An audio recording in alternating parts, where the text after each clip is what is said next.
પહેલાં તો Sardardham vision mission અને ગોલ એટલે કે સરદારધામના જે 5 લક્ષ બિંદુઓ નક્કી કરેલા છે એ લક્ષ બિંદુઓ અને ત્યારબાદ આદરણીય પ્રધાનમંત્રી શ્રી આ કાર્યક્રમે જે પધારવાના છે એ કાર્યક્રમની વિશેષતા શું છે? મિત્રો, મને જણાવતા આનંદ થાય છે કે 2016ની અંદર સરદારધામ દ્વારા કેન્સવિલે અમદાવાદની બાજુમાં 3 દિવસની એક ચિંતન શિબિરનું આયોજન કરવામાં આવ્યું હતું.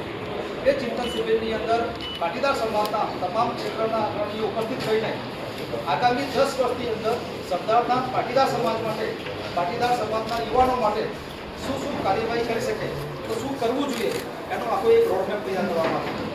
અને સરદારધામ દ્વારા જેમ મલ્ટીનેશનલ કંપનીમાં જે કોર્પોરેટ કંપનીની અંદર જે પ્રકારે સંચાલન થતું હોય છે, જે પ્રકારે વહીવટ થતું હોય છે, એ પ્રકારે એક 10 વર્ષના વિઝન મિશન અને ગોલ સાથે કોઈ રોડમેપ તૈયાર કરવામાં આવ્યો હતો.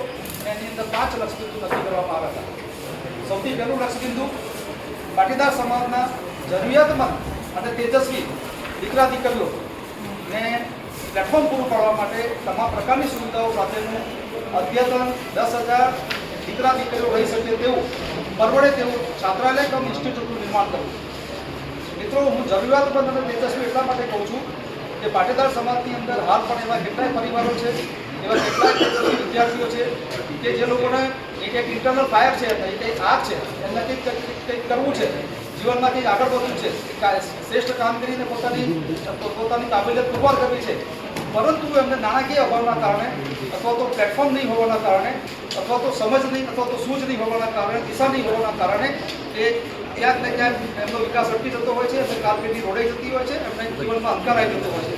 તો પાટીદાર સમાજના આ સરદારધામ દ્વારા આવા દીકરા દીકરીઓને પ્લેટફોર્મ પૂરું પાડવા માટેનું આખું સમગ્ર આયોજન કરેલું છે. તે અંતર્ગત મને જણાવતા આનંદ થાય છે કે અમદાવાદની અંદર ફેઝ 1ની અંદર કે જેનું લોકાર્પણ આસનીય પ્રધાનમંત્રી શ્રી નરેન્દ્રભાઈ મોદી સાહેબ દ્વારા વર્ચ્યુઅલ કરવામાં આવ્યું હતું. ત્યાં હાલ અત્યારે 2000 દીકરાઓ ત્યાં રહે છે. ત્યાં આગળ પણ 2000 દીકરાઓ માટેની તમામ સુવિધાઓ અમારા જે ભવનો બધા જે બની રહ્યા છે એ ભવનની અંદર અમારી એક જેને કહેવાય કે કેટલીક સુવિધાઓ અમે ફિક્સ કરેલી છે. ત્યાં આગળ રહેવા માટેની ઉત્તમ સુવિધા, દીકરા દીકરીઓને જમવા માટેનું પૌષ્ટિક આહાર મળે તે પ્રકારની રસોડાની અને ડાઇનિંગ હોલની વ્યવસ્થા, વિદ્યાર્થીઓ ત્યાં રહીને સારી રીતે અભ્યાસ કરી શકે અને અત્યારના ટેકનોલોજીના જમાનામાં એ લોકોને દુનિયા સાથે હરીફાઈ કરી શકે તે માટે ઈ લાઇબ્રેરીની વ્યવસ્થા. ઈ લાઇબ્રેરીની અંદર જે કમ્પ્યુટર હોય છે એ કમ્પ્યુટરની અંદર જીપીએસસી યુપીએસસી જે તૈયારી કરતા હોય દીકરા દીકરીઓ માટે લગભગ 5,000 કરતાં વધુ વિડીયો અને 10,000 કરતાં વધુ બુક્સ એની અંદર અપલોડ કરેલી હોય છે. એની અંદર 75,000 કરતાં અલગ અલગ પ્રકારના વધુ પેપર્સ અંદર અપલોડ કરેલા હોય છે.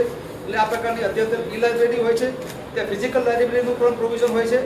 એ સિવાય ત્યાં આગળ ઇન્ટરવ્યૂ રૂમ પણ હોય છે. વોક ઇન્ટરવ્યૂ માટેના રૂમનું પ્રોવિઝન હોય છે. ગ્રુપ ડિસ્કશન માટેના રૂમ હોય છે.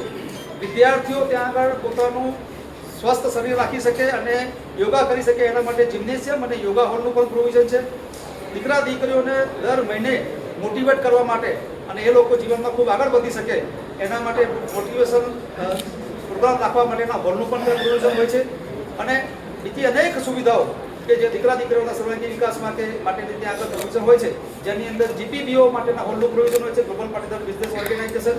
અને આ રીતે પાટીદાર સમાજના દીકરા દીકરીઓને જેને નોકરી કરવી હોય ખાનગીમાં, જેને સરકારી નોકરી કરવી હોય, જેને બિઝનેસ કરવો હોય, જેને સ્ટાર્ટઅપમાં આગળ વધવું હોય, તમામ જરૂરિયાતો એક જ ભવનમાં ઉપલબ્ધ થાય એ પ્રકારના ભવનોનું નિર્માણ થઈ રહ્યું છે. અમદાવાદ ખાતે મેં કીધું એ પ્રમાણે 2000 દીકરા માટેનું ફેઝ 1નું ભવન, એની પાછળ અડીને જેનું ભૂમિપૂજન આદરણીય પ્રધાનમંત્રીશ્રીએ કર્યું હતું. ફેઝ 2 દીકરીઓ માટેનું કન્યા છાત્રાલય કમ ઇન્સ્ટિટ્યૂટ, જેમાં 3000 દીકરીઓ અત્યારે ત્યાં રહે છે, જેનું લોકાર્પણ વર્ચ્યુઅલી આદરણીય કેન્દ્રના ગૃહ અને સહકારિતા મંત્રી આદરણીય અમિતજી શાહ સાહેબે કર્યું હતું. તેમ કહીને 5,000 દીકરા દીકરીઓ ત્યાં અમદાવાદની અંદર અત્યારે હાથ પોતાની કારકિર્દી બનાવી રહ્યા છે અને આગળ વધી રહ્યા છે. સરદારધામ દ્વારા નક્કી કરવામાં આવ્યું કે તમામ ઝોનની અંદર ગુજરાતના એક ભવન ઊભું કરવામાં આવે, જેથી કરીને બધા ઘનશ્યામભાઈ કોરડ છે એ અમારા ટ્રસ્ટી છે, એ પણ ભૂમિદાતા છે અને એમણે પણ આ ભવનના નિર્માણમાં પોતાનું ખૂબ સરસ યોગદાન આપેલું છે. રમેશભાઈ નિર્માણી છે અમારા માનનીય મંત્રીશ્રી છે. અમારા મધ્ય ગુજરાતમાં મારી જમણી બાજુએ આદરણીય ગૌતમભાઈ ગડકરિયા સાહેબ છે, તેઓ પૂર્વ રાજ્યના ગૃહમંત્રી છે. અને આખો જે કાર્યક્રમ છે આદરણીય પ્રધાનમંત્રી આવવાના છે, એ કાર્યક્રમની માઇક્રો પ્લાનિંગ કરીને કાર્યક્રમને સફળ બનાવવા માટેની જવાબદારી તેમના શ્રી દેશે ખૂબ સુંદર આયોજન કર્યું છે. એમાં ગૌતમભાઈ ગડકરિયા સાહેબ ઉપસ્થિત છે.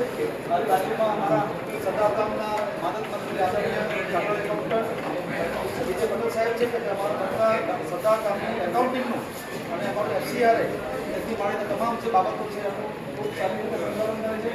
બાજુમાં વિક્રમભાઈ ઝાલાવાડિયા સાહેબ છે, ડેપ્યુટી રિટાયર્ડ કમિશનર છે, અમદાવાદ મ્યુનિસિપલ કોર્પોરેશનમાં હતા.